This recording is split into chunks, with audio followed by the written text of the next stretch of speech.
সালামু আলাইকুম। ডাব্লিউকেবি approximation method, এটা হচ্ছে শ্রোডিঞ্জার ইকুয়েশন সলভ করার একটা ওয়ে। কোন ধরনের কেসে? এটা হচ্ছে স্লোলি বেরিং পটেনশিয়ালের ক্ষেত্রে। যদি পটেনশিয়ালটা আস্তে আস্তে বেরি করে, তাহলে যেমন এই ধরনের যদি আমার সিনারি হয়, একদম স্ট্রেট না হয়ে যদি এরকম হয়, তাহলে এটা হচ্ছে আমার স্লো লিভারিং পটেনশিয়াল। এই স্লো লিভারিং পটেনশিয়ালের ক্ষেত্রে আমরা ডাব্লিউকেবি অ্যাপ্রক্সিমেশন মেথড ইউজ করি। তো আমরা জানি একটা শ্রোডিঞ্জার ইকুয়েশন হচ্ছে কীরকম, H cut square divide by minus H cut square divide by 2m del square psi del x square plus V minus E psi সমান 0। এটা হচ্ছে আমার একটা শ্রোডিঞ্জার ওয়েভ ইকুয়েশন।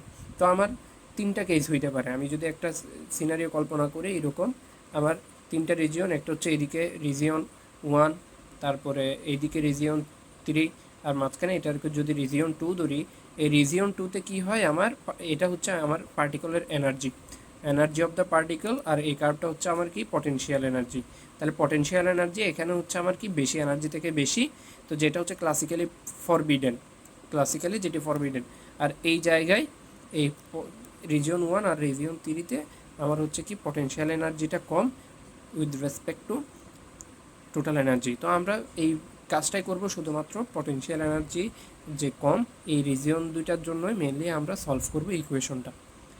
তো যদি সলভ করতে যাই, আমরা একটা জিনিস মনে রাখবো যে যদি এনার্জিটা বড় হয় পটেনশিয়াল থেকে, তাহলে আমার এখানে এটাতে আই একটা টার্ম আসবে, অর্থাৎ এটা সাইন কোসাইনের মাধ্যমে লিখতে পারবো, ট্রিগোনোমেট্রিক ইকুয়েশন লিখতে পারবো। আর এই রিজিয়নের ক্ষেত্রে হবে আমার হাইপারবোলিক, অর্থাৎ কোনো এখানে আই থাকবে না।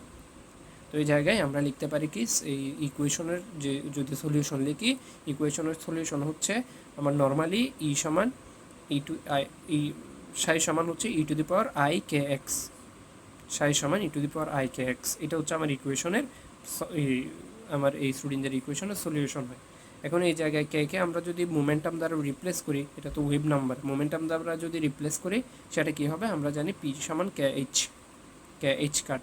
তাহলে এখান থেকে পি সমান কে এইচ কাট আমরা কী করতে পারি, এটাকে মোমেন্টাম দ্বারা রিপ্লেস করতে পারি। কে এর জায়গায় কী বলতে পারি, তাহলে পি বাই এইচ কাট। তাহলে কে এর জায়গায় আমরা পি টু বাই এইচ কাট, এখানে পি টু নিলাম, পিও নিতে পারতাম, পি বাই এইচ কাট এটা লিখলাম। তাহলে এটা হচ্ছে আমার সলিউশন ধরলাম, when he is greater than B the wave function Sai can be written S. তাহলে এই জায়গায় এই পি, যেহেতু আমরা বলতেছি স্লোলি ভেরিং পটেনশিয়াল, যেহেতু পটেনশিয়ালটা বেরি করতেছে, পটেনশিয়ালটা পি যেহেতু মোমেন্টামটা যেহেতু পটেনশিয়ালের উপর ডিপেন্ড করতেছে, তাহলে পটেনশিয়াল এক্সের সাথে চেঞ্জ হচ্ছে, তার মানে আমার মোমেন্টামও এক্সের সাথে চেঞ্জ হচ্ছে। তো এই পুরা টার্মটাকে, এই পি টু এক্স, এটাকে আমরা ধরে নিলাম একটা এক্সের ফাংশন, এটা ধরে নিলাম আমি একটা এক্সের ফাংশন, এটাকে নাম দিলাম আমরা এস, যেখানে এস হচ্ছে আমার টেইলর সিরিজ অনুযায়ী এক্সপান্ড করা যাবে। এস সমান কী লেখা যাবে, এস সমান হচ্ছে S naught X plus H কার to S S one X H কার square by two S two X. এইভাবে আমরা এটাকে এক্সপান্ড করতে পারি। এখন এই যে এক্সপান্ড করলাম, এটা পাইলাম। এখন এই সাই এর মানটা আমরা এখানে বসাই দিব। তাহলে del square psi by del x square বের করে এই সাইয়ের মানটা এখানে বসাই দিব। বসাই দিয়ে তাহলে এইচ সাই সমান আমরা এটা পাইলাম।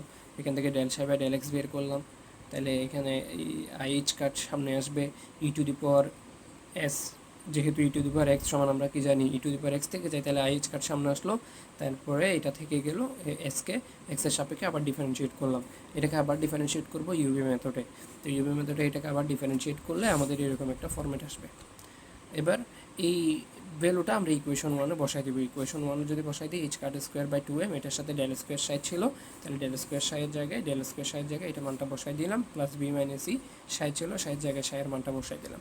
তারপরে এইখান থেকে কি করব, এখান থেকে একটু আমরা এই যে এইচ কার্ড স্কোয়ার এটা দিয়ে মাল্টিপ্লাই করে দিব, মাল্টিপ্লাই করে একটু অ্যারেঞ্জ করে নিব, এটাকে সুন্দর মতো একটু সাজায় গুজায় নিব। যে এই যে আমার del S by del x square এটা রাখলাম, এটা রাখলাম, তারপরে এইটা রাখলাম, এই জায়গায় এই টার্মটা এখানে আছে, এখানে আছে, এখানে আছে, এই টার্মটা আমার কি হবে, কাটাকাটি যাবে। তো এই টার্মটা কাটাকাটি গিয়ে এটাকে একটু অ্যারেঞ্জ করলাম, এটা পাইলাম, আমি ইকুয়েশন ফোর নাম দিলাম। এবার ইকুয়েশন ফোরটা দেখতেছি আমি কি এই জায়গায় আমার অলমোস্ট কমপ্লিট। তো এবার আমরা এই এসের ভ্যালুটা যেটা পাইছিলাম এক্সপান্ড করে, ওই এসের ভ্যালুটা এখানে বসাই দিব। এসের ভ্যালুটা যদি বসাই দিই, এখানে এস সমান হচ্ছে S naught plus H cut S S one H cut square by two S two, এইভাবে যদি আমি বসাই দিই, এই জায়গায় এস নটকে ডিফারেন্সিয়েট করলাম, এই এইচ কাট এস ওয়ানকে ডিফারেন্সিয়েট করলাম, এইচ কাট স্কোয়ার এস টুকে ডিফারেন্সিয়েট করলাম, এটাকে ডিফারেন্সিয়েট করলাম, এইভাবে। এখানেও সিমিলারলি সেম ভ্যালু, তাহলে এস এর ভ্যালু বসাই দিলে del square S zero del x square, এভাবে del square S one del x square, এভাবে পুরোটা আসবে। এইগুলো না লিখলেও চলে, এইচ কাট স্কোয়ারের টার্মটা না লিখলেও চলতো, বাট লিখবো আমরা এখানে। তো এবার আমরা কি করব, এই জায়গায় এই স্কোয়ারটাকে ভেঙে দিব, স্কোয়ারটাকে ভেঙে দিব, তারপরে এটা দ্বারা এখানে মাল্টিপ্লাই করে দিব। তো স্কোয়ারটা যদি ভেঙে দিই, আমার A plus B plus C whole স্কোয়ারের ফর্মুলা অনুযায়ী A square plus B square plus C square plus two A B plus two B C plus two C, এই জায়গাগুলোতে আমরা এই জায়গায় এইচ কাট দিয়ে মাল্টিপ্লাই করে দিব। এই জায়গাগুলোতে যেগুলো এইচ কিউব, এইচ কাটকে কিউব আসবে, এইচ কাট টু দি পাওয়ার 4 আসবে, এগুলো অনেক ছোটো হয়ে যাবে, তাই আমরা ওগুলোকে বাদ দিব। তাহলে এখানে এইচ কাট টু দি পাওয়ার 4 এটা বাদ, এটা এইচ কাট কিউব আছে এটা বাদ, তারপরে এখানে এইচ কাট দিয়ে যদি এটাকে মাল্টিপ্লাই করি তাহলে এখানে এইচ কাট কিউব আসবে, এটাও বাদ। তো এইগুলো আমরা সবগুলো বাদ দিলাম। এবার এটাকে একটু অ্যারেঞ্জ করব কিভাবে, কনস্ট্যান্টগুলোকে একপাশে এইচ কাটের কোএফিসিয়েন্ট হিসেবে আমরা এগুলোকে অ্যারেঞ্জ করব। তো এইচ কাটের কোএফিসিয়েন্ট হিসেবে আমরা যদি একটু অ্যারেঞ্জ করি, এখানে কোনো এইচ কাট থাকবে না, এইচ কাট সারের টার্মগুলোকে এক পাশে রাখলাম, এইচ কাট যুক্ত টার্মগুলোকে এক পাশে রাখলাম, এইচ কাট স্কোয়ার যুক্ত টার্মগুলোকে অন্য পাশে রাখলাম। তো এই ইকুয়েশনটা আমার জিরো হবে, স্যাটিসফাই হবে যদি এই প্রত্যেকটা জিনিস, প্রত্যেকটা কোএফিসিয়েন্ট এইচ কার্ডের প্রত্যেকটা কোএফিসিয়েন্ট জিরো হয়। তাহলে এখান থেকে এটা সমান জিরো ধরবো, এটা সমান জিরো ধরবো, এটা সমান জিরো ধরবো, এই তিনটা টার্ম জিরো ধরে এখান থেকে এস জিরো এর মান বের করব। তারপরে এই ইকুয়েশন থেকে এস ওয়ানের মান বের করব, এস ওয়ানের মান এস জিরো এর মান বের করে নিই। তাহলে প্রথম ইকুয়েশন থেকে আমরা এটা পাই, স্কোয়ারটা ওই পাশে গেলে রুট হয়ে যাবে। তারপরে তাহলে এটাকে ইন্টিগ্রেট করে, এখানে ডিফারেন্সিয়েট আছে, তাহলে এটাকে ইন্টিগ্রেট করলে প্লাস মাইনাস রুট, স্কোয়ারটা রুট করলে প্লাস মাইনাস আসবে, তাহলে ইন্টিগ্রেট করে দিলাম এক্স জিরো থেকে এক্স পর্যন্ত, এটাকে ইন্টিগ্রেট করে এস জিরো এর মান পাইলাম। তাহলে এবার এখানে এস জিরো এর মান বসাই দিব, তবে একটু টেকনিক অ্যাপ্লাই করবো, সেটা কি, যেহেতু এস ওয়ানের মান লাগবে এটাকে রাখলাম, এটাকে পার করে দিলাম, এটা নিচে গেল, এটা অলরেডি আসলো। তাহলে এটা এরকম একটা ফর্মেট আসলো না, ডেল স্কোয়ার এই জায়গায় y divided by del x square into 1/y, এরকম না?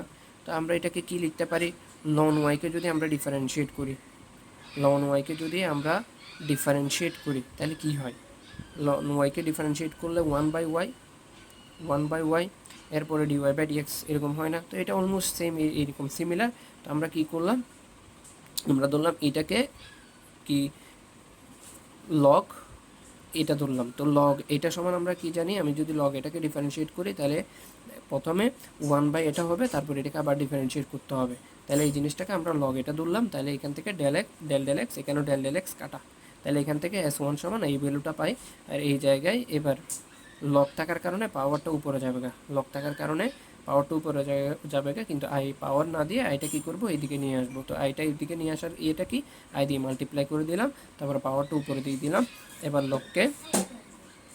লগের উপর কি আছে, আমার এই টার্মটুকু আছে হাফ।